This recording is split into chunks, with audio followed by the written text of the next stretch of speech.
So I'm going to ask everyone if you could please come forward. Sit in the seats up front. Srila Prabhupada, one of his purposes of ISKCON was to bring the devotees closer together to each other and Krishna.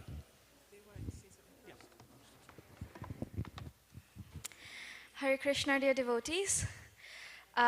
Very welcome to the second day of the seminar, Transforming Relationships.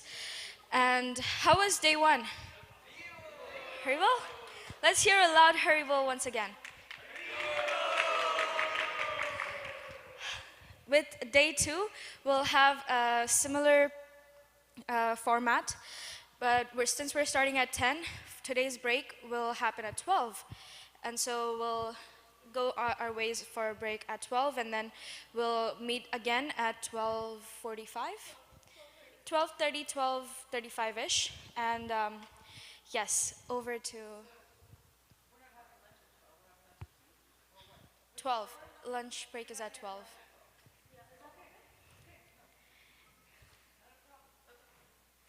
Okay. So welcome back. Is anyone here not here yesterday? A couple individuals.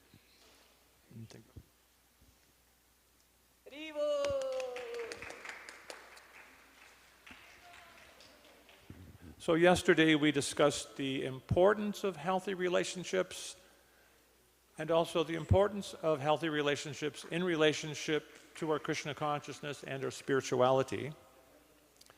We had some discussion about how in Bhagavad Gita Krishna talks about how we have a higher self and a lower self and what the functions of those are. And we also discussed that in terms of the physiology of how our body and mind actually works, and how understanding the physiology can help us to apply and practice the spiritual process of controlling our lower self by our higher self. We talked about triggers and escalation, how there's ways we can emotionally regulate to have more productive conversations and more productive resolutions to challenges and conflicts. And we talked about some behaviors that can be pitfalls in relationships. And we began yesterday to discuss some remedial measures to avoid those kind of pitfalls which can sabotage our relationships. And we began by discussing a feedback wheel, and we're just going to do a little review of that.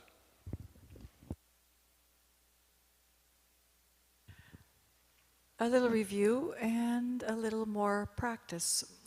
Feedback wheel is really good in many circumstances because it helps you succinctly get your message across. So again, the feedback wheel was what I saw or heard, what I made up about it, the very important part, how I felt about it, and what I need.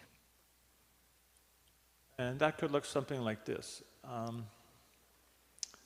And it's what I saw or what I heard, or you could also say what I experienced. So in this instance, I'll say, what I sometimes experience is when I'm talking in the middle of a sentence, you will just start interjecting your thoughts or assumptions about what I'm saying before I finish what I'm saying.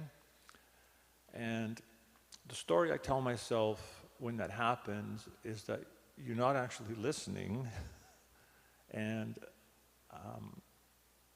what you have to say you might think it's more important than what I'm trying to say. And what I feel about it is I tend to feel a little invalidated and frustrated. So what I would ask in those situations, what I would need would be, could you just wait till I finish my point before you interject your thoughts? So I'm understanding that when I interrupt, when you're trying to tell me something, the story you make up about it is, I wasn't listening already. The story you make up about it is that I don't value your thoughts, and I think I already know what's coming up, and I know better than you, and my things are more important than yours. And that makes you feel invalidated. Yep. And what you would like is... One more thing. Invalidated and? Frustrated. Frustrated. They got it. And so what you would like is that I could zip my lip until you're finished what you have to say. You nailed it.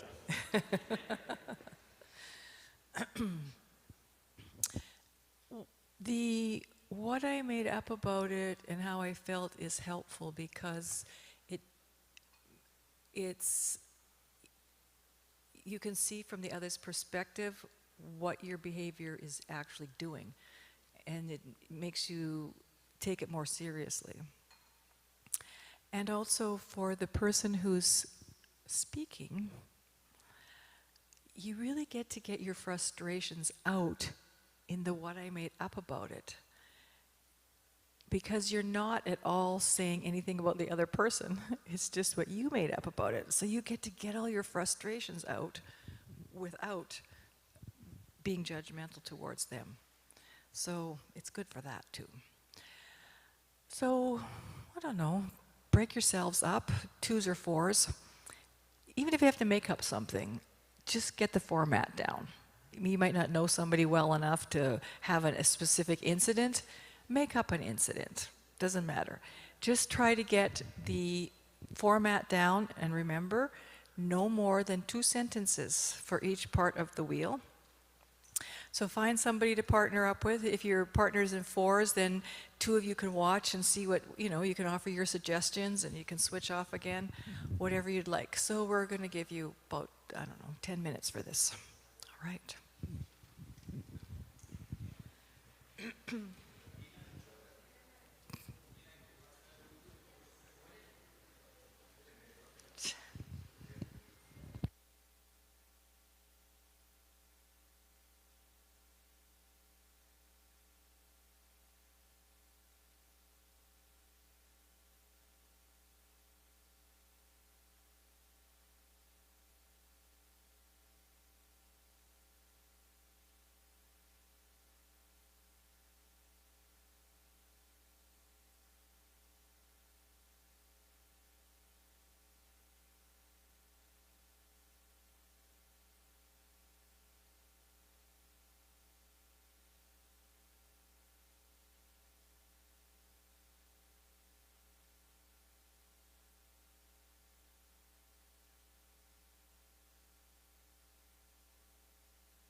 Do any of the groups need more time for the discussion? A little bit. Okay, just so we'll give you another minute or two.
So would anybody like to share some feedback on the feedback wheel?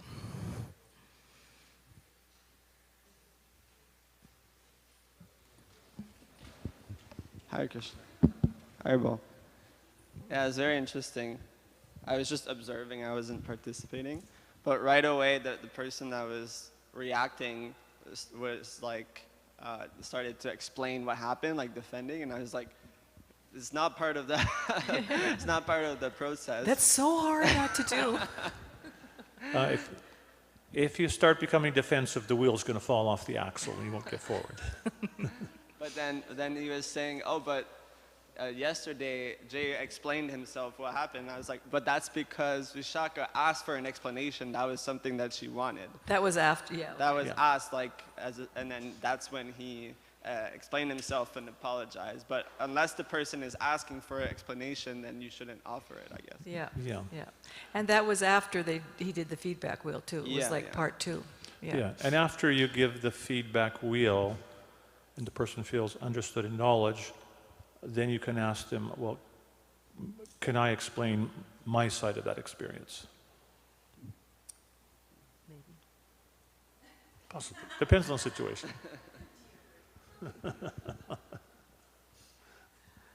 I mean, did you want to hear my side of why I interrupt?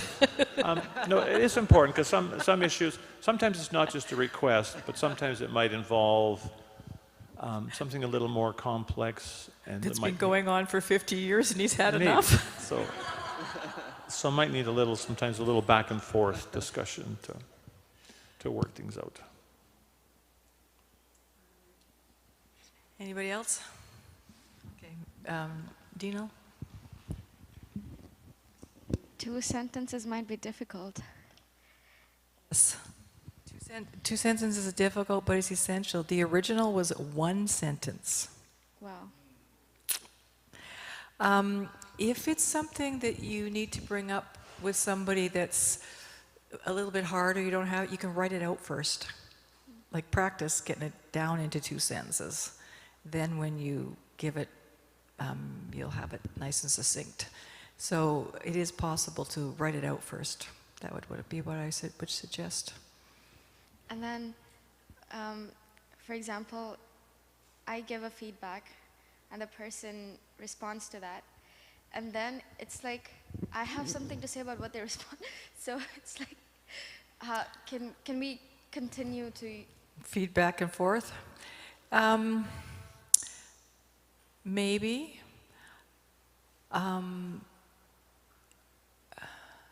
As long as you don't get talked out of what you needed in the first place.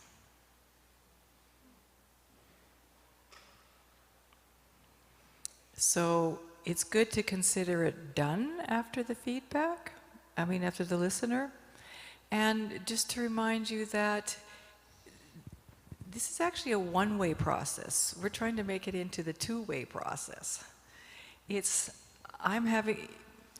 having some difficulty with me interrupting. It's not really about my opinion on all of this.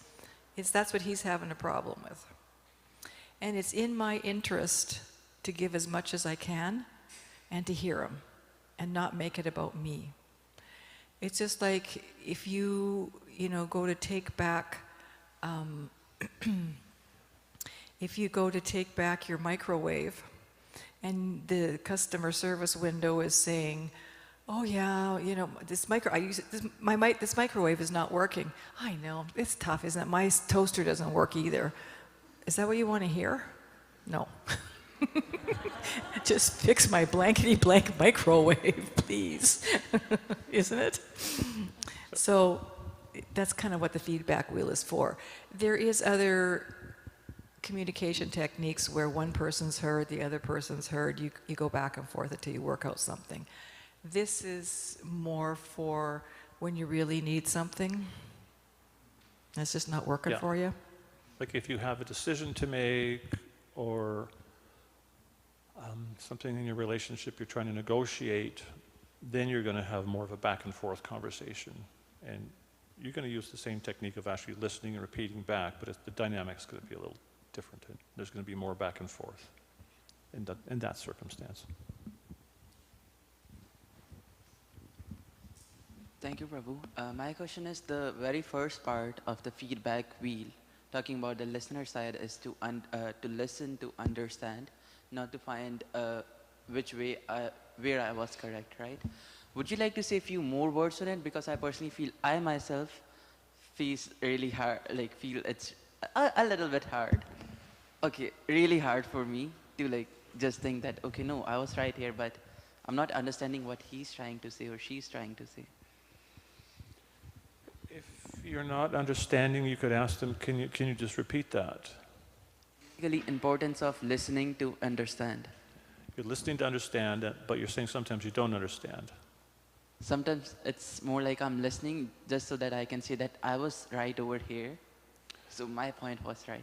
So did I hear you say that sometimes you're listening, but you're not really actually fully listening, you're kind of thinking one step ahead? Were you listening? What did I just say?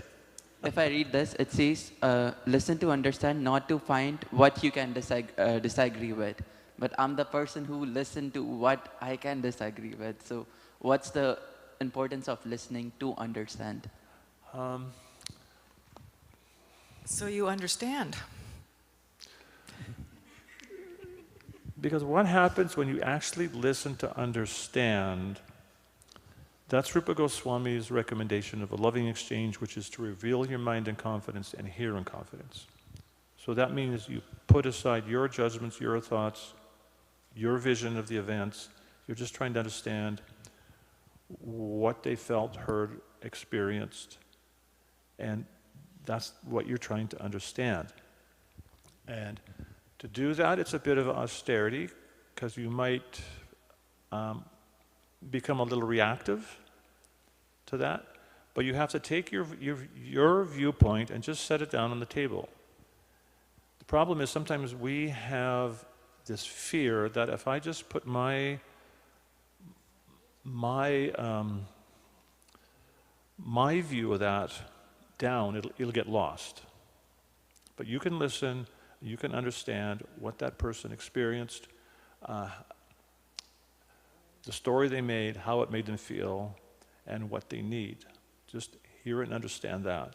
And as far as possible, you can try and make some remedial measure from your side to make their life better. So that's what you're trying to do.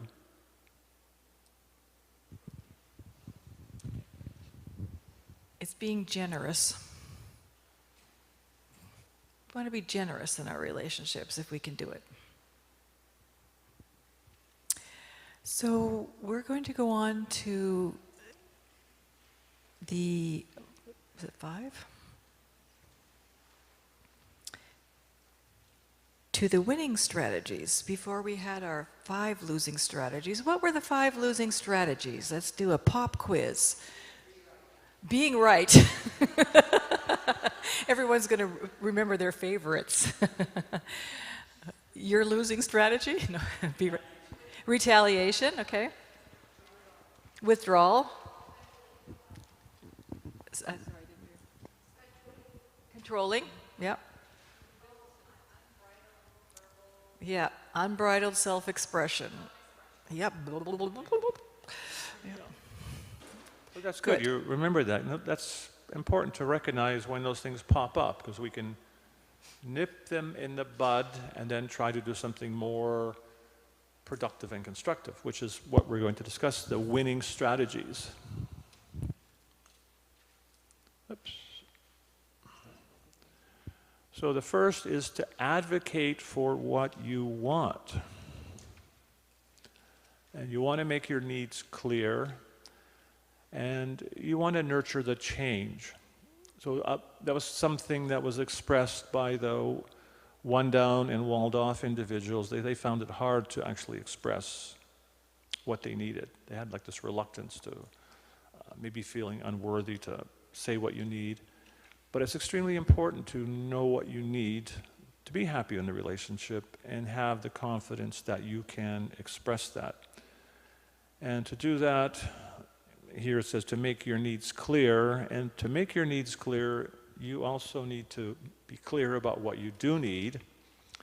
And we're going to come back to nurture the change, but I'm just going to go forward here a bit with something that can help us realize what we need, and also to be able to express what we need, and also to facilitate the boundaries we talked about yesterday, having that kind of invisible boundary shield, that some things we let in, some things we don't, some things we let out, some things we do. It can help us to have that a little more clear. And so we're going to do something called we'll make something called a values pyramid.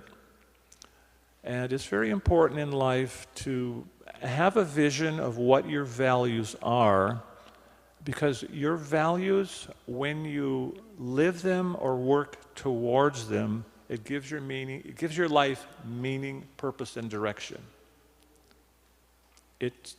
They can be like the lighthouse on the horizon. It gives you a sense of direction. So you're working towards your important values.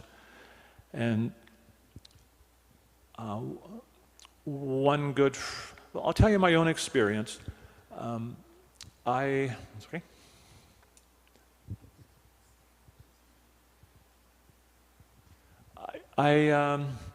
We moved to this rural community, Sarnagati, and at one point I had to accept an occupation in the local village, and there wasn't a big choice. So I took employment at this one company in the town, and it probably would have been something I wouldn't have chosen, but there wasn't a lot of opportunity. And after working there a few weeks, I was kind of becoming almost a little bit resentful that why am I working here? I don't really like doing this. I'm working with a bunch of non-devotees. And I just start to have this real negative mentality about it. And so I thought, well, it didn't feel very healthy. So I kind of stepped back and I looked at my values. And one of my values was to make social contribution. And just kind of stepping back and looking at my values, kindness, compassion, friendship, social contribution, I could see that, okay, I'm here in this situation that it's not exactly where I want to be, but this situation is going to facilitate me moving towards what I actually want to do. And just envisioning that in terms of my values, it completely changed my consciousness. I stopped seeing my coworkers as if you know what the expression karmi means, or non-devotees, I start to realize, well, they're actually human beings, you know. And I actually became very good friends with those people I was working with, and it became a very enjoyable work atmosphere. I had a lot of fun working there. And when I changed that consciousness, things just somehow miraculously fell into place. This situation arose where I was able to job share with another employee, which meant I only had to work 3 days a week, so we could do more of the kind of things that we're doing. The person I was job sharing, if we wanted to go traveling to different countries to do things, he would happily take all my days for 2 or 3 months at a time so we could travel. I had a job when I came back, and somehow or other, the owner of the company was so satisfied with what I was doing, he gave me a raise, and it just actually worked out very well. But the catalyst was realizing, okay, my goal that I was working for was to be in a position where I could make some social change, and just realizing this is going to facilitate that. I could see the step, how it was just one step in the process. And so for that reason, value pyramids are very helpful. And again, it helps you set boundaries. Sometimes having values clear in your mind, sometimes people have a hard time saying no. People want you to do different things, come here, do that. And sometimes it's a very hard decision to make. If you focus on your values, sometimes you can weigh those requests in terms of your values. You know, maybe I see at this moment someone's requesting me to do something, but maybe my kids, my family, maybe they need more attention. Maybe that's more important. So you can weigh different decisions based on your values, and that greatly facilitates decision making. So I'm going to ask you if you can all take a look at this list, and this is not a complete list. There's countless other values you could add to that list, but just go through it and either on a piece of paper or on your phone, write down at least 10 of those, 5 or 10 that are important to you, that you consider important. So I'll just ask you to spend a few minutes doing that. And if you have some value that you recognize is not there, just write it down.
After you have your 10 that you've chosen, then go and number them in order of importance.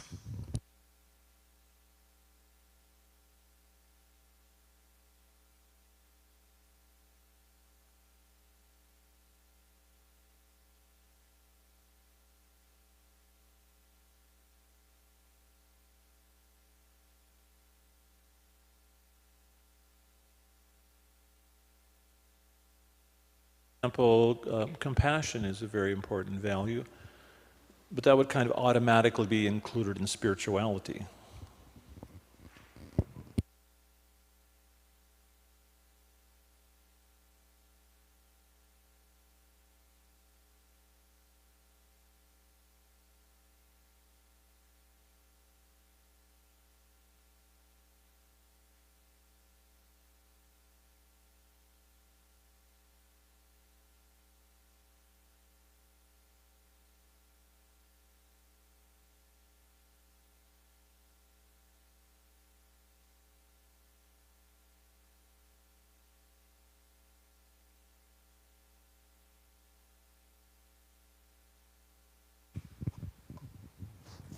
Does anybody need more time?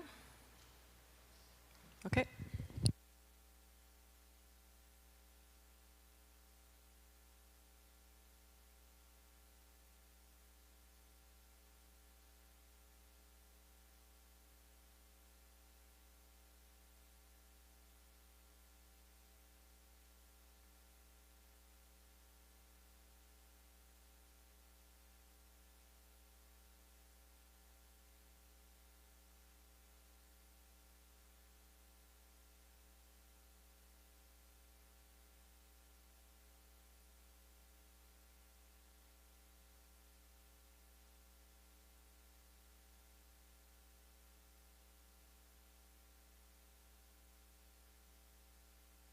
Asking what's the difference between service and social contribution. Very similar. The important thing is the definition that you give to it, because you're the one that's going to live that value, so it's important what that means to you is what's really important.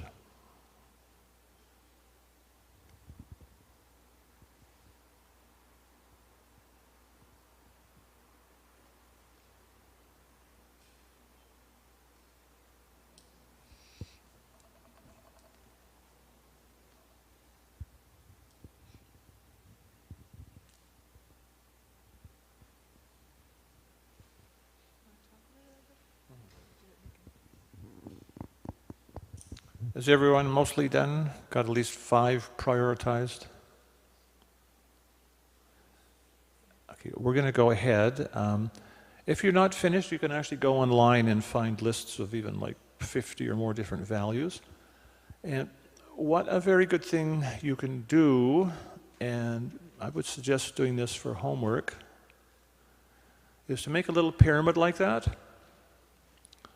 And this is an example of what someone's values might be like, but write that down, and then that can become a visualization for you of what your important values are and the different sub-values that you have. And it can be a bit like, as I was explaining from my experience, it can be quite transformative. And your happiness and satisfaction in life, again, is going to come from living your important values. And it's also going to help you in your relationships, because if you can remember your values at times when you're in your close relationships, in those times where you're having difficult conversations, in those moments when you're almost starting to get a little escalated, if you can remember what your values are, that, okay, well, my value is spirituality and, friends. If I can remember that in that moment, I think, okay, if I'm actually want to live my spirituality, I should maybe control my emotions here. It can help you to control your emotions. And I studied some work by one individual who was probably one of the world experts in domestic abuse, and he has a very high success rate in helping people who are abusive change their behavior. And the way he does it is to get them to realize what their real values are. And he found out by extensive research that even people who are extremely abusive, criminals, murderers, that their real values were to be a better person, to be compassionate, kind, a better father. But somehow they become completely disconnected from their values. So he helps them to do kind of a meditative process where they envision their values, and they would do exercises where they would envision some situation in which they would be triggered to become very angry, and have them just own that feeling for a moment and then stop at that point and reflect upon their values and think, how would I respond if I was living with my values? And it would actually develop a mental habit of, before reacting, to think of their values and respond proactively from their values rather than reactively from their big T or small t trauma. So being able to envision your values can help you very much with emotional regulation, with your relationships, and it also just in terms of leading a life which is going to be meaning and fulfilling for you. So what he was suggesting is, we're just giving you a little visual. You could go home and you could write your values up in a pyramid like this and, post it somewhere on your desk or wherever, just to remind yourself. So we're going to go back to winning strategies. So, can I just talk about the nurture, or you want to talk about more about the make it clear? Just in terms of making your needs clear, so understanding your values can help you understand what you need in your life or in your relationship to have a healthy relationship. And that can help to give you the commitment to open up a little bit about what you need. And that's very important in relationships, to be a little bit vulnerable so you can express what you need in the relationship and enable you to make your needs clear. Because some of the, we were talking yesterday about harmony, disharmony, and then repair. So when we find that there's disharmony in our relationships, it's really good if we can be a little bit brave to rock the boat and give a feedback wheel to the other person. Because your value is to increase the harmony again. So being able to make your needs clear is for the purpose of helping the relationship. Because if we just sit there and suffer along, nothing changes.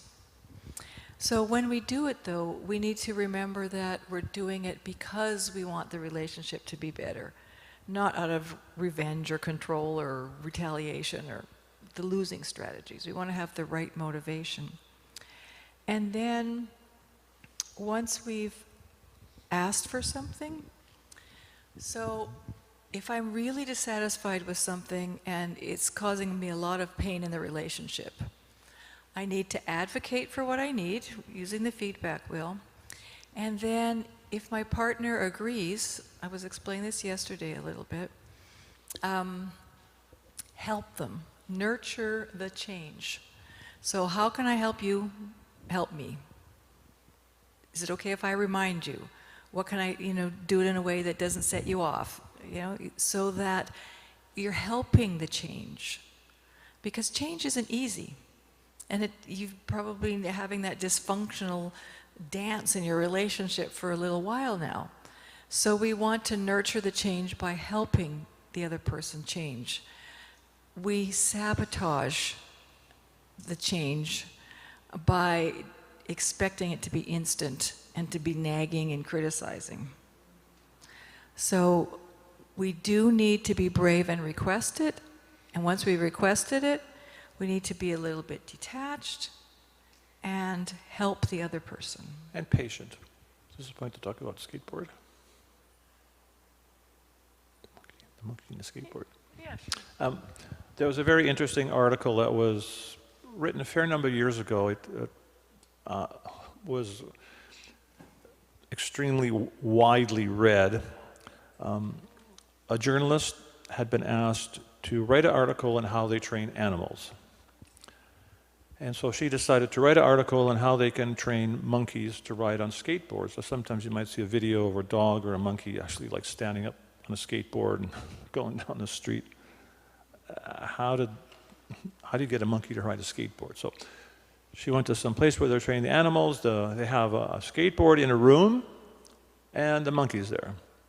And if the monkey got a little bit close to the skateboard, they would give the monkey a peanut. The next day, the monkey gets a little closer to the skateboard, they give him another peanut. One day, the monkey sits on the skateboard, and they give him like 2, 3 peanuts. Next day, he sits on the skateboard, and it moves a little bit, they give him a banana. So the trainers kept reinforcing whatever was positive. And the next thing you know, after a few weeks or a few months, there's a monkey actually riding down the street on a skateboard. So this lady in the article, she thought, well, I'm going to try this out on my husband. She said her husband always used to just drop the laundry anywhere on the floor. And that was so frustrating for her. So she decided, even if he just put it, 6 inches, 1 foot closer to the laundry bin, she would go up and say, "Oh, thank you so much," and give him a big hug. And she didn't say what her motive was, but she said after a few days or so, it started to click in what was going on, and he started putting it in the bin. But so she didn't have to criticize him. She didn't get frustrated, but she just nurtured the change. So we can nurture that change by, just expressing some appreciation for the change we do see, how much that means to you. And it's a very valuable skill to realize that we have to nurture change. You can't force it, it won't work. Because you try to force it, you'll just be met with resistance. If you try force change, it'll be met with resistance.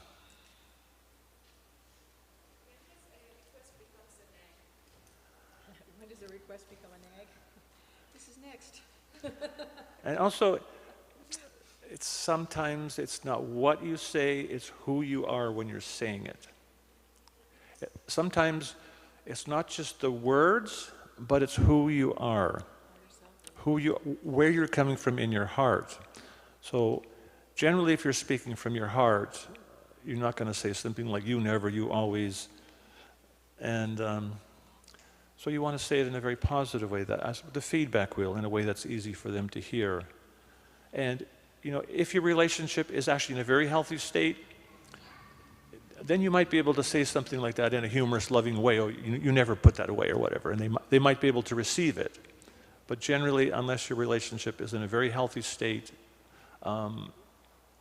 you have to be very careful with your words, that they're going to be, you have to consider how your words are going to be received. And so that's when we want to check when we're in the adaptive child lower self or whether we're in our higher self. Because if we're speaking from our lower self, it really blocks that.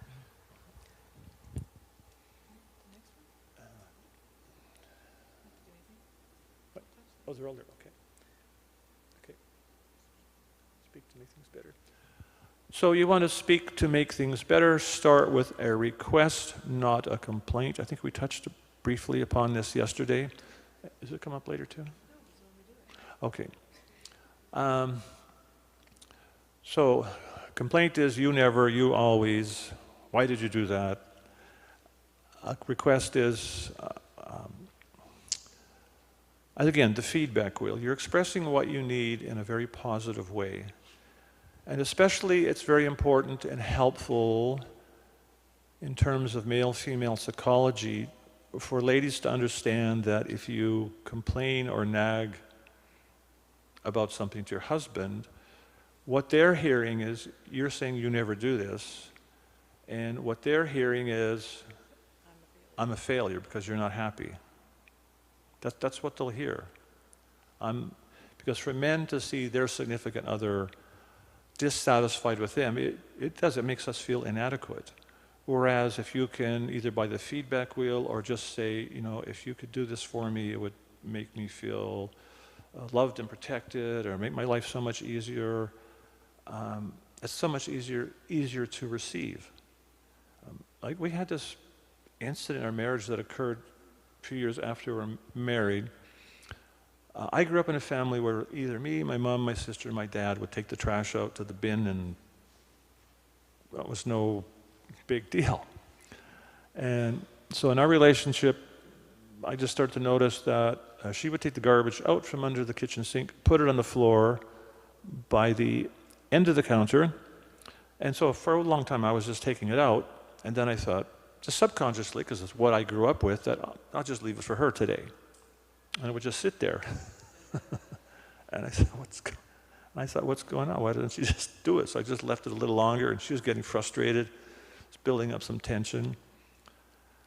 And then we thought, okay, what's going on here? We had to unpack this. So she explained to me that when she was a child, she used to see her father just take up that bag of garbage and take it out to the bin in the back and put it in there. And she said she grew up kind of seeing that as a little act of service that her dad did for her mom. So she grew up seeing that.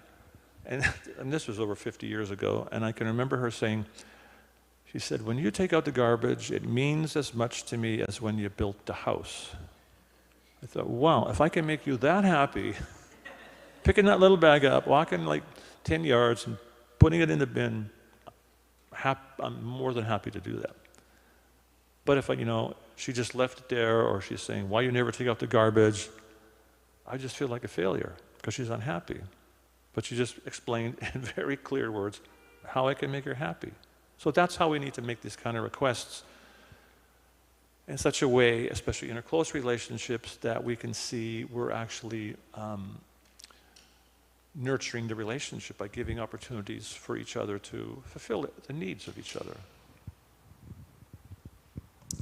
So,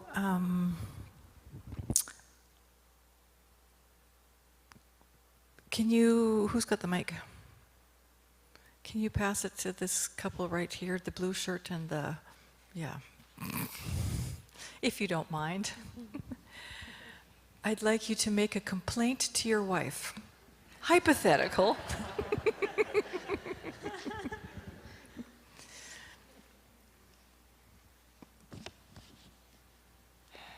What complaint can I make? I need lunch tomorrow, so I have to make some mild complaint.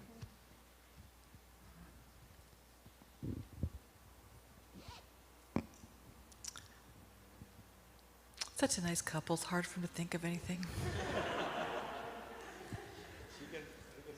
I should have done it the other way around. Is that what you're saying?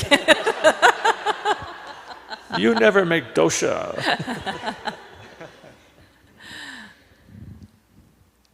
Yeah, I'll make complaint. So there's a lot of chili in the sabji. I can't eat this spicy food. You know it. I don't like it, but you So the still complaint is you always make the sabji too spicy. Is that what you said? Yeah. Okay.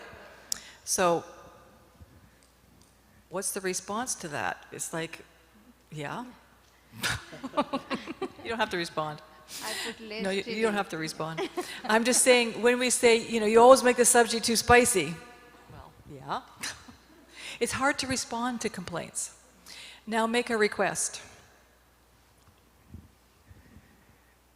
Can you add little chili in this spice so you can also enjoy and I can also enjoy? And what would that do? Just add what that would do. Add what that would do for you. How's He that going to said. improve your life? Just Oh, okay. He said. I can hear. You were saying, could you add the chili later?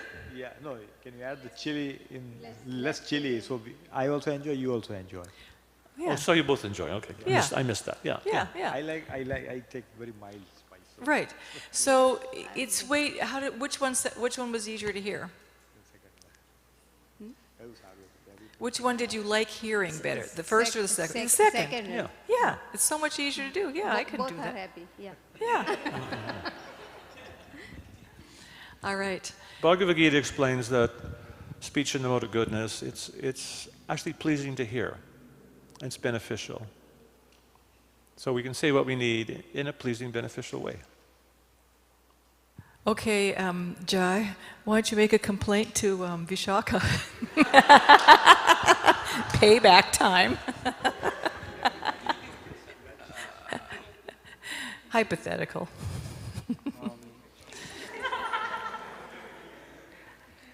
I know it's hard because she's your Shiksha guru here, and so it's hard. But let's pretend you're just normal old friends, It's also threatening to my future, so. right?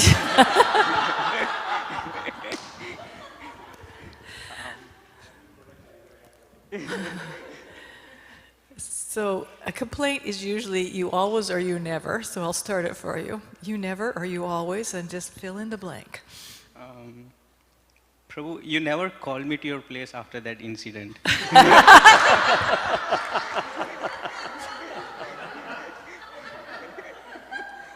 Okay, now make a request. Prabhu, can I please come to your place for lunch? I promise I'll come. I'll definitely show up this time. And add how that would make you feel, or add value to your life. Prabhu, can I please come to your place? I miss your cooking. Yeah, there we go. Nice. Yeah. So, which one felt better? Yeah. Yeah.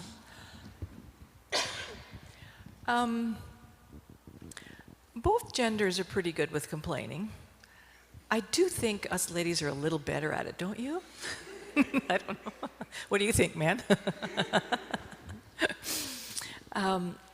I think it's because there's this stereotype that if we ask for things, we're going to be the needy wife, you know? So we try to just do it all ourselves, but it like builds up, and then we get frustrated, and then when we get frustrated, it kind of comes out as a complaint, right?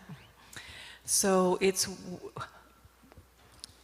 I can remember one time, I think we were late for something. I was cooking, and my daughter was in the living room. She's probably, I don't know, 14 or something. And I was a little bit upset about things, and I thought, okay, I have to hurry. And I was a bit upset, and so I was kind of like shutting the door hard and putting the pot down heavy.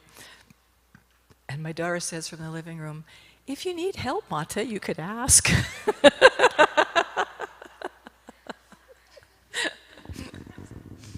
And what I do sometimes, if Uttama slips up and complains, On the rare occasion. I'll just say, Uttama, can you say that in a way I can hear it? And she'll just realize, okay, I just didn't come across good. She'll do a rewind. Yeah. So, rewind is as soon as you complain, you go, "Oh, let me try that again." You could rewind. It's not easy to do. I remember one time we were in a seminar, and they passed out those little wide elastic bands, and we were supposed to wear it on one wrist, right? And every time we complained about something, we had to put it over to the other, and we were trying to see if we could get for a week without switching the band from one hand to the other, right? So the point is that complaints are really hard to hear. And just by switching it to the positive, we can very easily get our needs met. Because needs are something that we need. It's not just some frivolous thing. We actually usually need the help with something or whatever it is. So it completely changes the dynamic of the situation by making the request instead of the complaint. Because complaints usually invoke defensiveness, because you're criticizing the other person, and then they're getting defensive. And then you get a whole negative spiral happening. Whereas we can just request it, the person can say, "Oh, sure, I can do that." And if they can't, just go to use the washroom, then I'll take out the garbage. Whatever, you can say when you can do it. And if you really can't, you can explain why, and then the person can hear, but at least you've heard them. So, way better to make a moratorium on complaints, just to word it more positively. Huge change. Small skill, big reward. And by doing so, you're practicing bhakti yoga by endeavoring to come to the mode of goodness in all your activities, including speech. You can complain in the mode of goodness by making a request. Simple.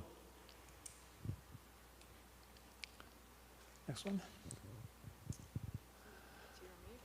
The next, is that yours or mine? Or ours? Very important to listen to understand. And as I was saying to Amala Harinam, it's like we're trying to practice Rupa Goswami's recommendation of a loving exchange to reveal your mind in confidence and hear in confidence. And we can use that loving exchange in many different circumstances, many different environments. And it's very essentially important in close relationships, especially marriage or partnerships. There's some very interesting research that showed that generally what couples are fighting about is not so much the issue that's on the table that's kind of escalating things. Couples tend to get escalated because they don't feel understood. When you don't feel understood, you tend to feel uncared for and unloved, and that tends to amplify. So we might have some problem, and if we don't understand each other's point of view, the problem might be this big, the size of my hand, but if you don't understand each other, it just becomes overwhelming. You can't really see the other person and know what they feel. It's just completely overwhelming. The more you can understand each other, you get a different perspective on that challenge, and you can realize it's not me versus you, it's we, the two of us, versus this challenge. and we can work this out. And especially as Vaishnavas, it's not just the two of us versus a challenge, but as I was saying, the two of us, we performed this yajna for the satisfaction of Krishna, our marriage, and somehow we have to make Krishna satisfied by coming to some solution that we both think is the best solution we could come up, because that's going to satisfy Krishna. So it's important to have that vision that disagreement or conflict that you're having, you have to resolve that for the satisfaction of yourselves and Krishna. And so listening to understand, again, it can be hard, as I began to explain to Harinam, because we have our opinions, our vision, our reality of what the situation was, and we need to understand, more important than the facts sometimes, is what the feelings are behind the incident. Just like I may have explained this at different time to some of the devotees here, but we used to have an ongoing tension.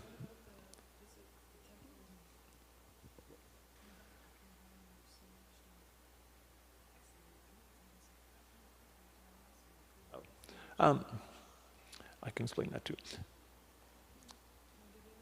Sure. Well, let me finish this one first, because I'm working on a different point. Sorry, a little negotiation here.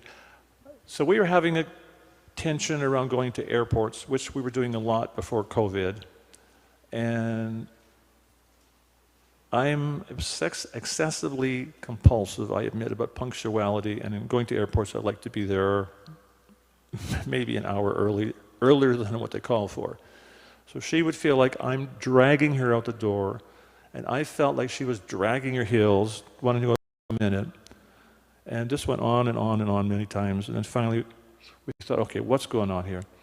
And we had the discussion, and what came out, she needed to feel relaxed. And what made her feel relaxed was cleaning the house before she left, so she knew when she came home, everything would be... No, I'm not obsessive compulsive about cleaning the house. I just want it a little bit straightened out. Not like, how many hours we have to go early? So her need was to feel relaxed by having the house clean. And for me, I could feel relaxed if I knew we had a cushion of time in case something happened on the way to the airport. So actually, the real conflict wasn't so much about when to go to the airport. It was about, we had different needs in terms of how we would feel relaxed. Just understanding that difference made it way easier to negotiate. She stopped digging her heels, and I became a little more relaxed about when we left, and I'd help her clean up. But understanding the underlying needs underneath the challenge made it very easier. So that's why it's important to have those very open, honest conversations and understand each other's points of view. And again, that means listening and putting your point of view aside as you're hearing your partner,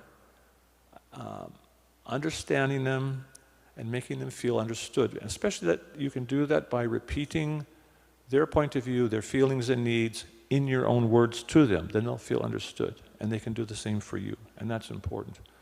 And it's also very important in those kind of discussions to understand, especially sometimes men have a hard time with this, is women, when they're expressing their experience about some conflict or situation, they tend to, for them, it's very important to express the emotion.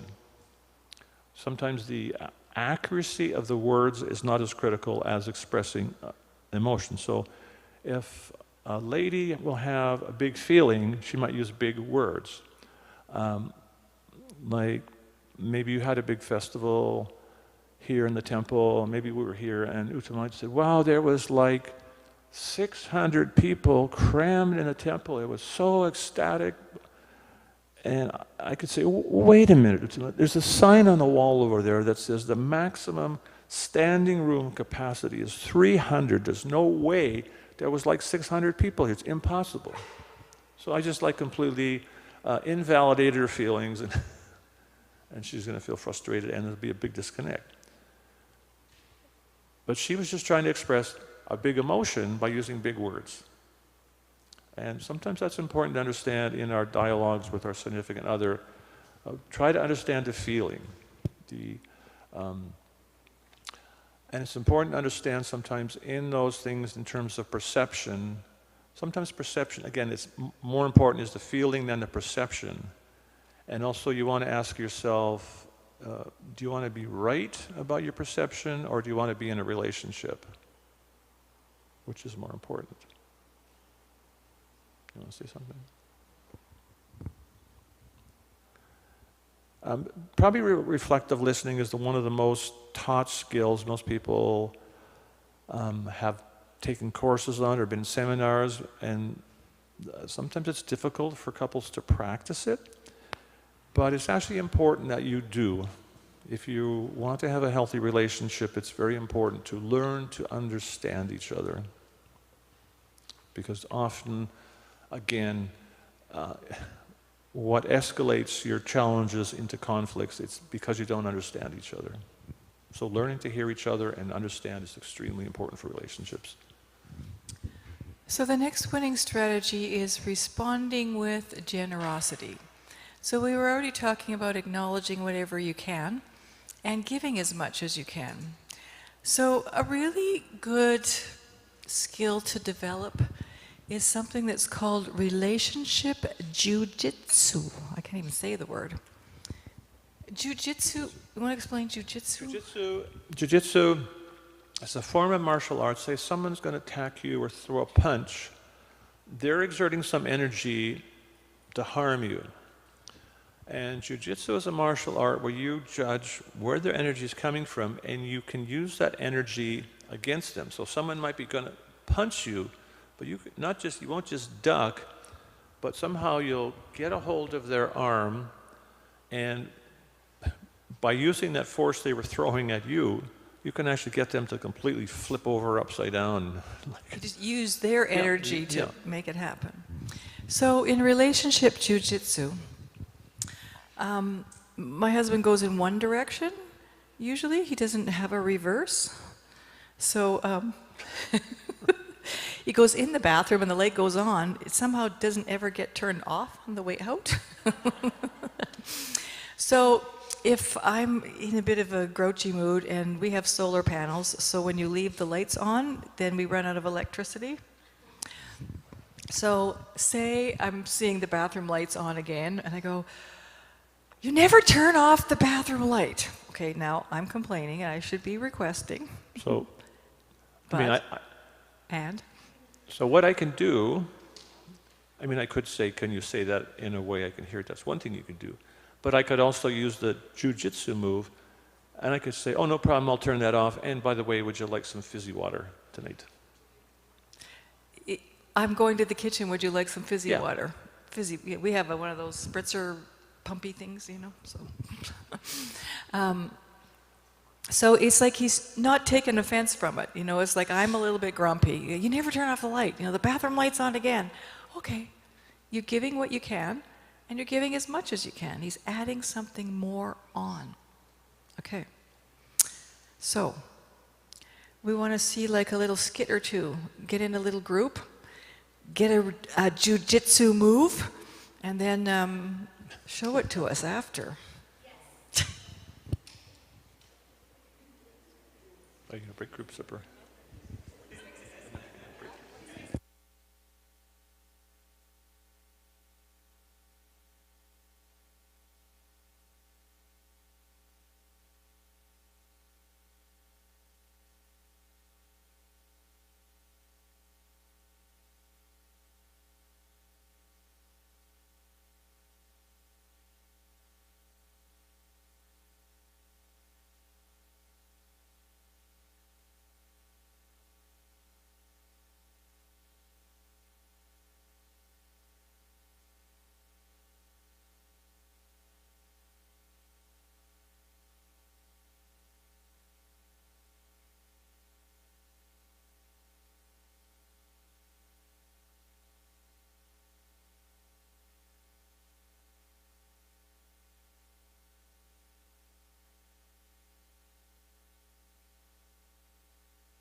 some kind of full-length jujitsu drama happening over here.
Are any of the groups ready to do a little performance for us? We've got one group ready.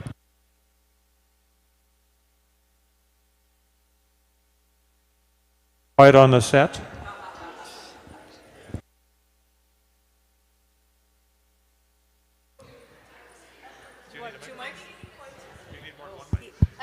Yes. One more mic? Who has this one? Okay. Are we getting points for it? Okay. Are you guys ready to lose? Okay. All right. So the scene is that it's morning program. It's 5:29. Only Vishaka Prabhu is here at the temple hall, and none of the BA leaders has showed up right now.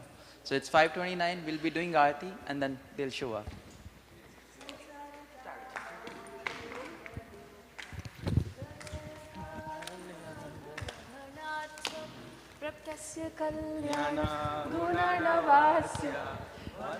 Why did you show up late, Prabhu? Take a look at the time. Sorry, Prabhu. I was working on something late night, so I woke up late. But would you like to do Guru Puja today? Okay. Prabhu, why did you show up late today? Sorry, Prabhu. I overslept today. But would you like to give a Bhagavatam class today? Okay. They're so nice. They're asking me if I can give Bhagavatam class, even though I'm not on the schedule. It's so nice. I forgive them. Why you didn't show up on time? Sorry, actually, I forgot my bead bag at the room, and I was trying to find it. But how about I have saved some pasta for you? You wanna eat some? He must be late because he saved pasta for me. That's okay. Just make sure you come on time. Dinner. This is the 6th time you're coming late for the morning program.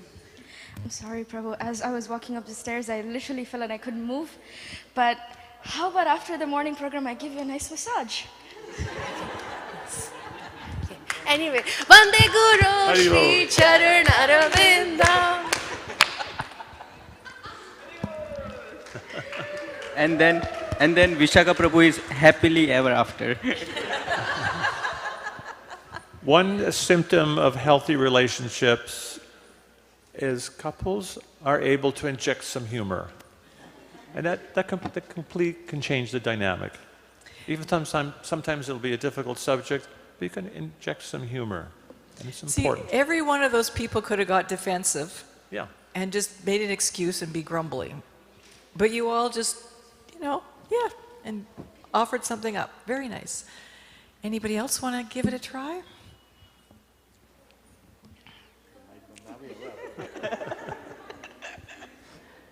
Okay, they got back there.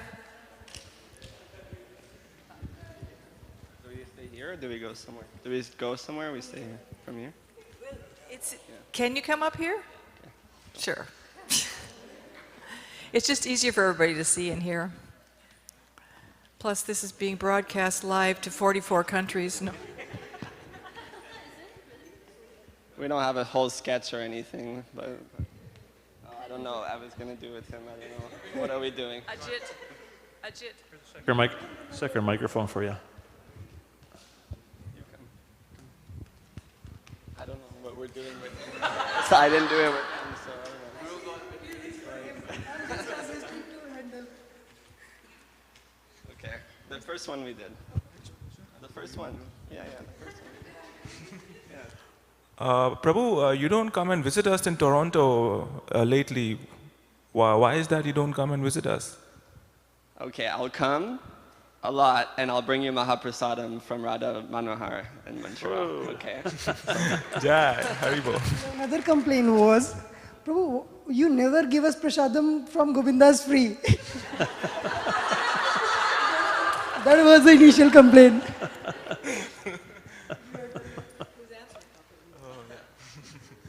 Yeah, sure, Prabhu. You can come to Govinda's, and maybe I can treat you sometime, and that way you can better. And also, more than that, I can get you some special treats we have in Govinda's on weekends.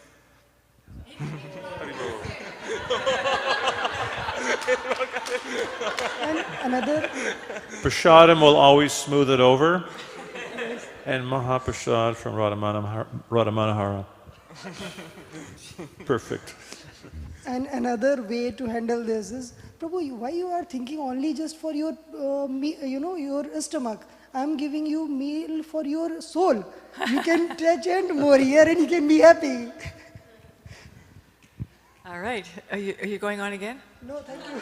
Okay, thank you. I thought you were going to say, you can come at the end of the day and have whatever's left over. Anyone else? Okay.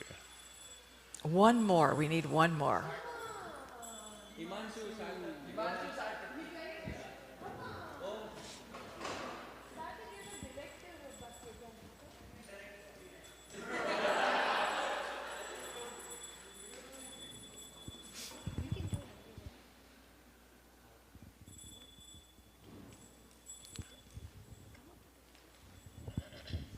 You have a right to withdraw if you're shy. Can we do another one?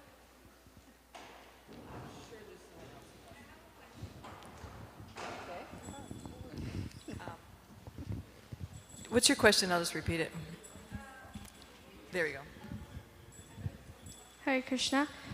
So, in the act that Vishaka Prabhu performed, there was one commonality between what everybody replied.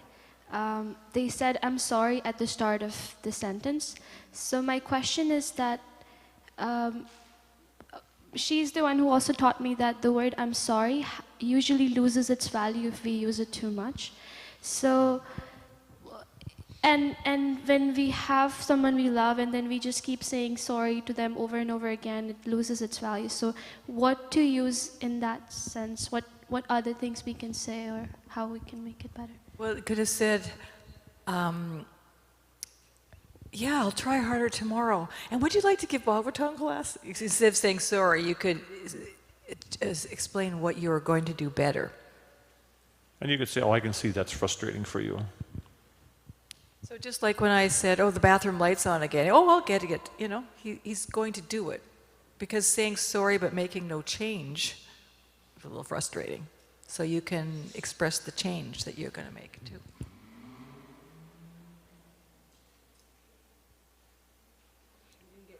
You didn't get convinced over there, I see. No? It's okay. How about you, ladies? You got one? Okay.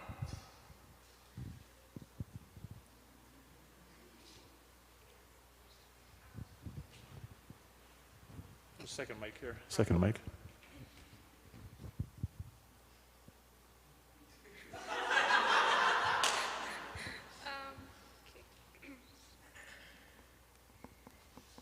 This is a made-up situation, so I'll just say Prabhu, you never hear me out.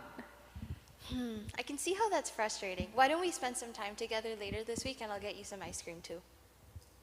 But when you get me ice cream, you just want to give me something and shut me off. I can see how that's frustrating too. How's this? You pay for the ice cream and we'll both eat it. That way you feel like it's more equal.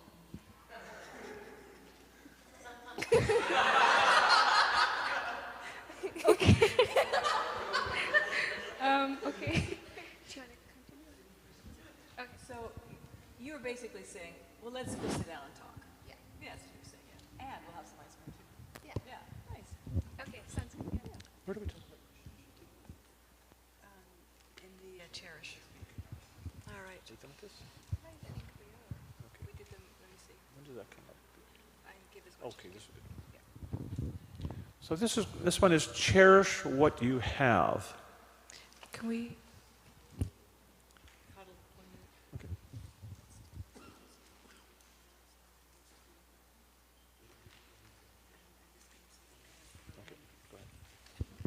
So in cherishing what we have, sometimes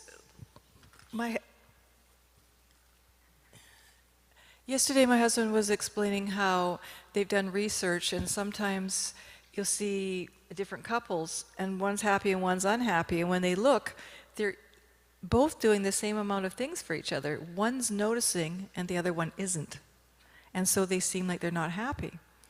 So changing your mindset to be able to notice the good and the reciprocation and the giving that the other person is doing can change the dynamic of the relationship. So it's just like yesterday someone was explaining to me how they had a really hard time at their work. And it's really hard to get through it. And then they were kind of realizing, well, it's really tough, and there's going to be some benefits, I'll be able to, get this or that. And so there is some benefits. And so if I can focus on the benefits, it's going to help me get through this like tough time at the job. And you kind of switch your mindset when you start to cherish what you do have, instead of just looking at all the negatives that you see. So we do want to be a little bit more observant. And also, when we want to cherish our relationship, we want to see that we are trying to develop a well-rounded relationship, where it has many aspects that there's good things. So Srila Bhaktivinoda Thakur, he's explained that in good dynamics, a person has looked at their emotional well-being, their intellectual well-being, their spiritual well-being, and their physical well-being. So we can also check out our relationships. Are we doing things together that are nurturing our spiritual values? Are we helping each other, take care of our physical health? Are we, getting each other out for a walk? Are we cooking a little healthier instead of eating pizza every night or whatever? Are we spending some time to, sit down and share kind of the stresses that's going on, and how we're doing emotionally? And are we taking some time What's extremely important? Sharing, having some time just to, how was your day, and was it stressful? Just explain to your significant other, I had a stressful day, it was really frustrating. Just being able to do that actually helps you to kind of relieve yourself of that stress. And if we don't do that, you might come home and you're kind of stressed, and so you have that edge from that stress, then you walk in the door and you might see something as simple as, what time's dinner? And it comes out with a little bit of an edge on it because you're under stress, and then your partner hears that, and what they hear is, why isn't dinner ready? They hear it because you're stressed. They're going to hear it in a negative way, even though you might not have meant it that way, and so they might snap back. Well, why don't you cook it yourself or something? And you have this whole negative ping pong game happen because you don't understand there's some stress there that's kind of amplifying everything. But if you had that opportunity to say, yeah, it was really stressful today, I just need to sit down for 10 minutes and just relax for a minute, then you can have a normal relationship. But if you don't discuss those stresses that you're doing, don't process them, they'll start to subconsciously play into your interactions and sabotage your communication. So it's very important to have those dialogues and check in with each other and see how things are going and how was your day. It's very important. So can anybody suggest ways in which you can cherish your relationship? Anyone got any ideas? All your relationships. Who's the gopher? Appreciating the other person, like recognizing their strengths. Yeah. That one's really great. We'll talk a bit more about that later. Doing something together that we both like me and Amala, and can get on each other's nerves, but we can also enjoy each other's company while playing Mridanga together. So, yeah. So cherishing the things that are common. I was also gonna say like love languages, like how there's different ways to show that you love someone, whether that's like words of affirmation, words or like acts of service, or favors, etc. So you're saying find out what that person's love language is, and then do things that speak that language to them. Yeah. And something I personally do in relationships is I always like listen for like the tiny details. And people will just say stuff, and like I'll make a mental note, like, oh, this person really likes pineapples, or this person really wishes they had a nice tote bag, and then I'll like keep that in mind, and I'll like surprise them with it. So people never expect it because they just don't think that somebody would be paying attention to that. But yeah, that's something. That's so wonderful. Yeah. She's like on the lookout for how she can cherish her relationships. Such a nice quality. Experiencing new things together. Like it could be new for both of us, and experiencing that together. Yeah, that's a great one. Didn't you have your hand up? Didn't you? You didn't? Okay. Somebody over here, Amala? I think what has worked for a lot of people, including myself, is reading 15 minutes or let's say half hour before you go to bed with your respective roommate, and then just once a week having a check-in with them that is everything okay, is there anything I can improve, asking for feedback. So having a little check-in and just reading together before bed. Great. I thought you had one and you were coming for the mic.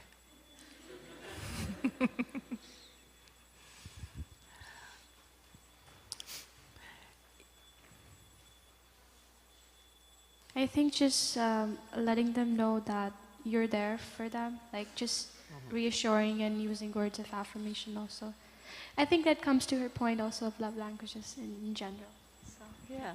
So you're saying, verbally saying, hey, if you need anything, I'm here. If you need some help, I'm here. Yeah, because it can be hard for some people to ask. For sure. So then when you offer it, then they take it. It makes it a little bit easier for them to ask what they need. Yeah. Yeah. So she was also saying about being observant of a person's love language. So if you don't know what the love languages are, it's very easy to Google them, 5 love languages, but they basically are, some people feel appreciated when you give them words of appreciation. Other people feel appreciated when you do something for them, an act of service. Other people feel appreciated when you do things together, shared activity. Other people feel appreciated if you remember them and give them just a little gift. That makes them feel appreciated. And other people feel appreciated with some physical touch, like when they see you, give them a hug or something like that. So when we understand what the person's love language is, we can remember and speak to them in that way. Because we tend to think that if mine is words of appreciation, I just need to say the words of appreciation to them. But perhaps they would appreciate if we did something together instead. So that's why it's good to be observant on what others' love languages are. So you'll notice that sometimes they'll have these like temple appreciation things, and it's always like a plaque. But not everybody likes a plaque, right? We kind of, we might want to broaden that a little bit and see what, works for people. There's also small but meaningful ways you can cherish your partner. And it can be as simple as, well, let's say you could see out the window here. I might be reading something on my phone, and if she said, "Oh, the plum tree's in bloom over there." And even if I just turn around and say, "Oh yeah, that's really nice," as opposed to if she said that and I just, that's opposite. It's interesting because one man, he did a 25-year research study, and he found that couples that do that sort of thing continue, 70% of the time, he can almost guarantee in 6 years they won't be together. It's called turning away rather than turning toward. Turning away rather than turning toward. Mm-hmm. So, how about one thing from the back of the room? I think only people that like to talk sit at the front, and the people who like to not talk, they hide at the back. But I'm sure you all have something nice to say too. Anybody from back there want to offer some way that... who's got the mic? Okay.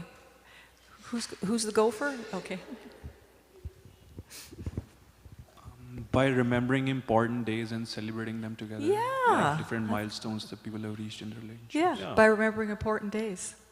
On the downstairs by the office, I noticed there's a little board with all these little cards attached in a chain, and it's everyone's birthday. Remember the birthdays? Yeah, for sure. Yeah, it might be sometimes appreciating their little wins and making them feel special, rather than the regular days. Appreciating their little wins in the regular routine. Wins. Oh, appreciating their little wins. Yeah, yeah. Because we tend to just do the big ones, right? Yeah. And that's really good for kids. Because if you're just appreciating the big things and not all the little things they do, that's really important in parenting. That's a great one. You have one? Maybe cooking something for them? You're not going to get a no over here. I would say, yeah, is the sky blue? Is Krishna blue? Yeah, that's going to work. Cooking something for them. So another one that the Mataji brought up is appreciating very often. Yeah. And actually all these little things that you mentioned, some are big and some are little, some are almost minuscule, like just acknowledging that she saw some blossoms out there. They contribute to what we could call an emotional bank account, just a reservoir of different positive exchanges we've had. And Uttama mentioned even a couple in a healthy relationship, they'll notice things that their spouse is doing that they'll just notice it. Even that kind of increases your emotional bank account. So it's just, your emotional bank account is just like your bank account. If you had $100,000 in your bank account and you took out 100, you barely notice a difference. It's minuscule. If you only had $500, that's all you had in your bank account, and you take out 100, wow, it just went down 1/5. You feel that. In the same way, in our relationships, when we have that attitude of gratitude and positivity and appreciation, and we consciously cultivate that, we have a large reservoir of affection and appreciation in our different relationships. And inevitably, because as Krishna says in the Bhagavad Gita, how the modes of material nature are competing for supremacy. Sometimes they'll just pull us down and we'll say the wrong thing or do the wrong thing. There'll be some little or bigger negative exchange. However, if we have that reservoir that we've been cultivating of positivity, the impact, it doesn't seem so significant. However, if we become overly familiar, we stop noticing the things we're doing for each other, we never or hardly ever appreciate each other, we forget about each other's birthdays, etc., etc., etc., you can have a very low reservoir of positivity in your relationship. And then when the negative thing happens, it hurts more, it becomes more painful, more impactful. And there was 40 years of research that concluded that couples, if there was anything less than 5 positive or more than 1 negative in that ratio, in terms of positive interactions or appreciations to negative events in the relationship. Even in conflict? Yeah. No, that's not what I'm saying. I'm saying if it's more than 1 and less than 5 in a relationship, the relationship is going to have serious problems. A healthy relationship would be maybe 1 negative to 20 positive, 1 negative to 50 positive. So a positive, healthy relationship is going to have a lot of positive. The negatives are not so impactful. And it's interesting, they also observed that couples in healthy relationships, even if they're having arguments, there's at least, is that what you were saying, 5? They'll have at least 5 positive exchanges in their resolution process for the conflict to 1 negative. They'll do it in a way that's respectful, kind, compassionate, listen to each other, maybe a few little sharp barbs, but not very many. And they'll even inject some humor. And so that's the benefit of being conscious that, well, we need to cultivate a healthy relationship. And there's things that we can proactively do on a regular basis to do that. And one is to express appreciation.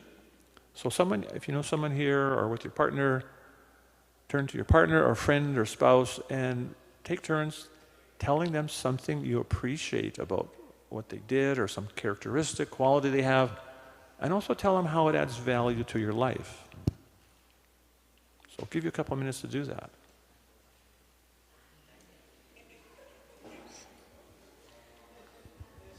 And if your friend, you don't know anyone here, your spouse isn't here, you can even write it down on your phone or a piece of paper and you can tell them later. Write a few things down.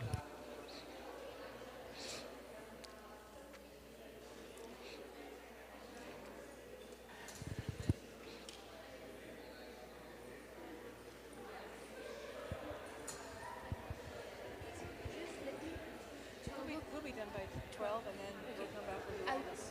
Okay, so I'll just make an announcement according to that. I'll just have to tally the name with them. I'll just announce the name and we'll tell them that we will do Q&A after this, and I'll ask them to think about 3 takeaways from the session. Yeah, we always do that at the end too. Yeah. Okay, so I can ask them to start preparing, start thinking about the 3 takeaways, and then share it at the end. You need water, Prabhu? Sure. Oh, actually, I got a bottle here. Oh yeah, Prabhu is so humble. And I'm very humble. I appreciate this. Just name them. Oh, your glass is broken. Part of our Bhakti Academy also. Still, you are like a friend.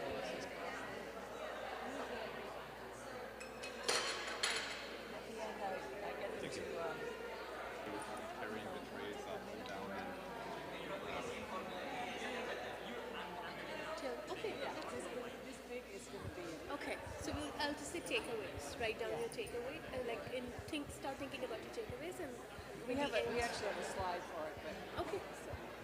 Okay. We can have that. Okay. Or you want them to think ahead of time.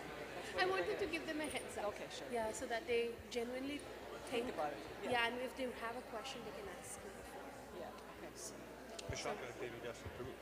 Sorry? I just want to say I appreciate your enthusiasm, and what it does for me I get enthused just seeing that you're so enthusiastic, and I see your enthusiasm is very infectious. Thank you for that. Prabhu, thank you. Thank you for it. I wasn't expecting that. I thought you were giving me some feedback. Just feedback. I appreciate it. Thank you. Please I'm pray that actually it really stays like appreciating that. how you're thinking about all the details and you get seminars and you're helping. I think I just dropped the ball on like registration fees. But I could have just charged. So that's one thing. There's so many other things that are really great that I've never seen people do before. So it's good. Really appreciate You may have missed one shot in the basket, but you scored a lot of baskets. Thank you, Prabhu. Really, really appreciate it. What are we going to do from here? Tell me what you're going to do with this. I'm just going to ask him finish saying how it felt. So we want to probably go until 12. So What's there left to do? well, remember the other one? We actually passed the mic a little bit and asked them to say something they appreciated. Good. So you have an idea what we want to do for the next 15 minutes? Well, that's what I was thinking. Okay. Because it worked really well in that other seminar. Okay. We maybe don't have to, I don't know if we'll get around to everybody. No, you won't. Not going to have time. Not for everyone. We'll start with any couples that are here. Pardon? We'll have the couples Okay, yeah. do it. So you're going to wrap up the last 15 minutes? Okay, we have 15 minutes left, right? What else do you want to say? No, I just want to just ask them how it went, how it felt. Just really briefly. Okay. Howdy, folks. Do we have your attention? Stop. Quiet. You never stop talking.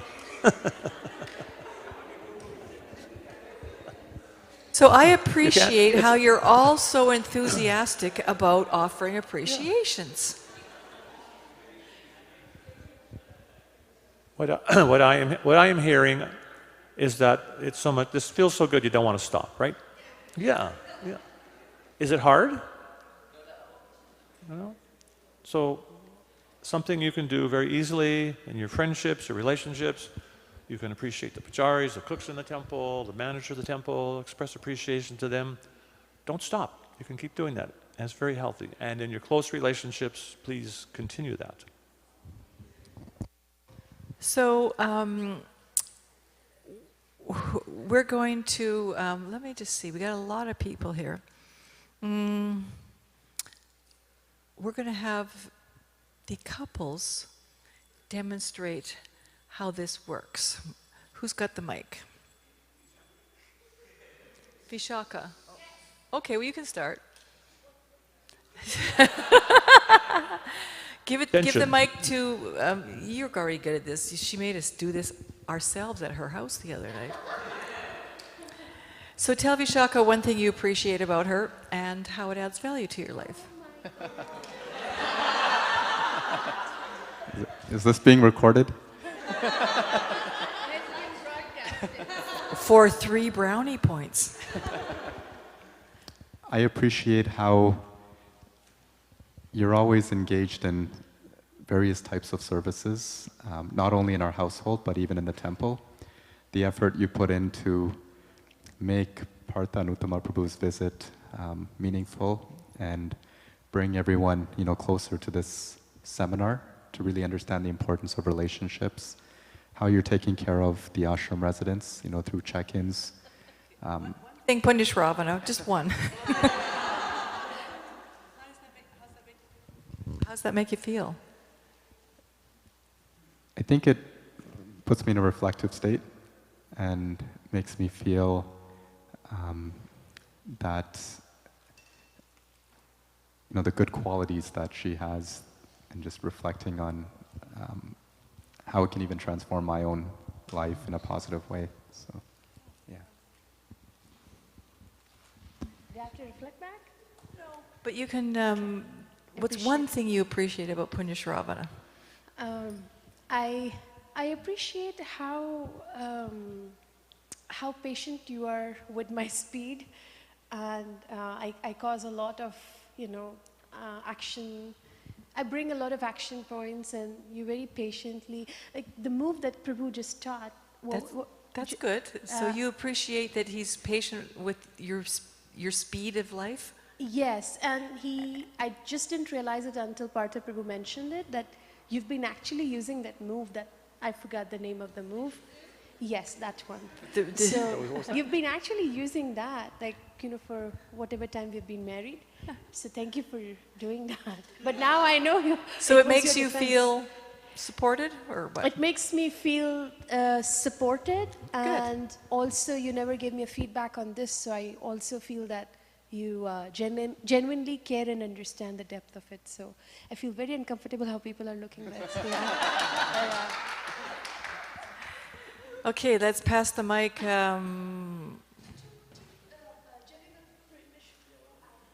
Sure. We're picking on you today, aren't we?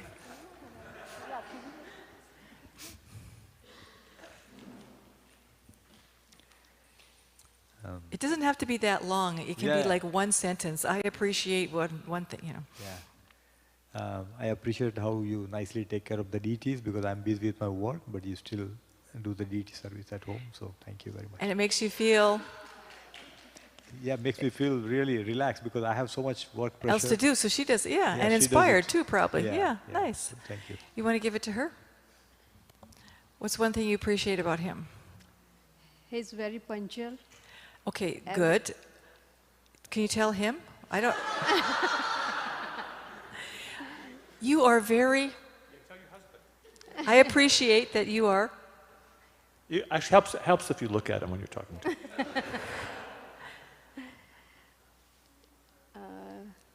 So everything, whenever we want to go, we are going on time. We are never late. We never miss our train or a flight or never. I appreciate that. Nice. So, because that makes you feel safe, that you're not going to miss anything. Very safe. Yeah, nice. Thank you. Pass it along over there.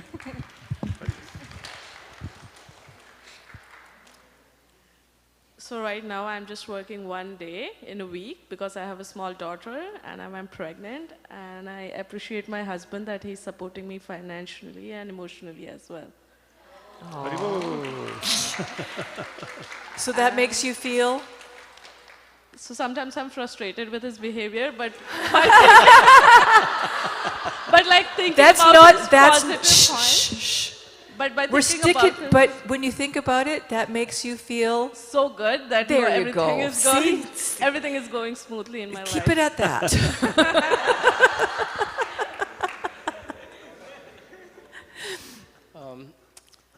I feel so grateful that she take care of my daughter. She take care of our daughter and our family and relationships to other family members when I'm not at home or like I'm working late. Sometimes. So how does that make you feel when she looks after the I have family? peace of mind that she is there and she is taking care of everything when I'm not there. Yeah, and you have a nice family to come home to. Nice. Thank you. Thank you. Yeah, pass it back. I see there's somebody there. One thing you appreciate about your wife? I thank my wife for coming. I appreciate that you. Yeah, I appreciate that you coming to this class. That that shows how much it matters, the relationship. That you are committed in this relationship and you want to improve on it. Thank you. And while taking care of all the families and my kids and children, and while doing other things. Thank you. Hare Krishna. What's one thing you appreciate about him? I appreciate you, how you take care of my dad, mom, and my brother. That makes you feel happy and safe. Happy and supported. Nice. Thank you. Maybe back corner? I don't know. So I feel appreciated when you make me feel safe enough to be in my feminine side, because I was a lot like tomboyish. I'm not understanding. So I feel like I touch my feminine side more. Oh, because got I it. feel Okay. safe. Yeah, okay, so you appreciate that he's brought out the feminine side of you. Of me, yes. Yeah, okay. So that makes you feel safe. Safe. Nice. Okay. I appreciate the fact that you have brought me closer to Krishna. I used to go out with friends every Saturday, every Sunday. I used to go out to parties, but since I've met her, this is what we have been doing every Sunday. Different kind of party. Thank you for that. All right. It makes me feel fuller, I would say. Nice. Okay.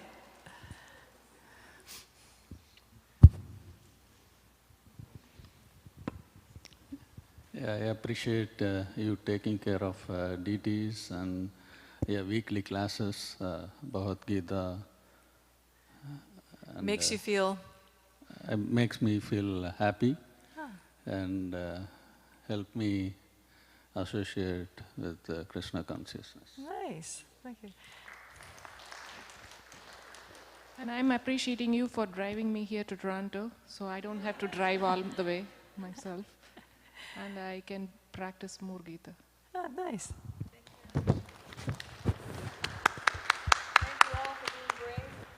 Is that all the couples? Anybody else? All right. So what I would like us all to do is if every day we could just go on our phone and write down 3 things we appreciate about our relationship with somebody, anybody. It just helps us have that, appreciation of the relationships in our life. So that's an ongoing homework. You at least keep it up for 1 month. I tell you, your vision on life will change. Because we are wired to have a connection with other living entities. Krishna's wired us so that we can connect with him. We feel a loss inside if we're not connected with Krishna. And also, it's as extended to all the other parts and parcels of Krishna. So there's this big loneliness epidemic going on, that people don't have relationships in their lives and they feel very lonely. So just don't mind Vishaka, just pay attention over here. I'll wear pink tomorrow so you can look at me instead. We find that people are lonely because we all actually need relationships. So just to kind of foster the relationships that we have, if we can appreciate, any little interactions that we have with others, it will nourish us to continue on to have more. And if you can remember, we began reading this quote where Srila Prabhupada was saying that, even if you hurt your finger, Krishna feels some little pain also. And if you feel happiness, Krishna also feels happiness. So if we can cultivate in our spiritual life healthy, happy relationships, Krishna, he actually appreciates that. And that's important to remember, that our relationships are a very important part of our spiritual life, not something different. So she was asking to repeat the assignment. Write down 3 things that you appreciate about others. And if you're married, do it for your partner. You need to start getting a big, long list of things that you appreciate in your partner. And you don't get to write the same thing twice. Because there's way more there than you see. We all don't notice it enough. So if just, at the end of the day, we can write down, 3 things I appreciated, even something small, and accumulate it. And I know that many people are not accustomed to verbalizing that, but once you've got your list, it's going to be way easier. We were working with some couples in Bangalore, and we were teaching them how to do some marriage mentoring and things, and they've been married 20 years. So every morning when we come into the session, every afternoon, they had to turn to their partner and say something they appreciated. So after 2-3 days of this, they said, we've been married 20 years and we never once did this. So, when you think about it, you live with someone for 20 years and you never once said some word of appreciation. They said, this is a game changer. to just be able to verbalize that, because sometimes you don't even know the other person appreciated it. And so if we don't know that the person appreciated, we might stop doing it. And then that would be sad. So, a couple of you said that you really appreciate how your wife dresses the deities. So just imagine, like, she gave it up. It would be like really sad. The deities are the same dusty clothes week after week. It's something that you genuinely do appreciate. So we can enrich our lives with that.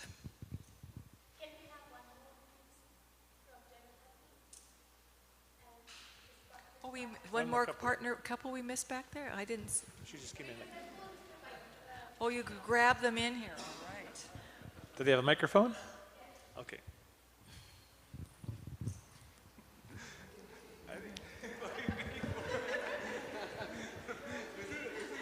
She doesn't make it easy, does she?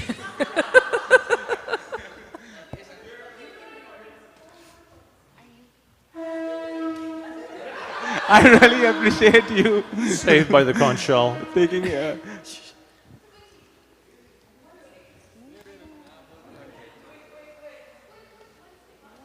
I really appreciate you, cooking so good and and introducing me to new cuisines. I really like, that makes me feel happy, and I really appreciate you taking care of Govindas. Okay, just one thing. You're going to embarrass her too much. Hari bol. So just make your... She's allowed to say no. Remember, we have that rule. So why don't you make your announcements and we'll go for lunch. Do you want to borrow my mic? Did you want to say something?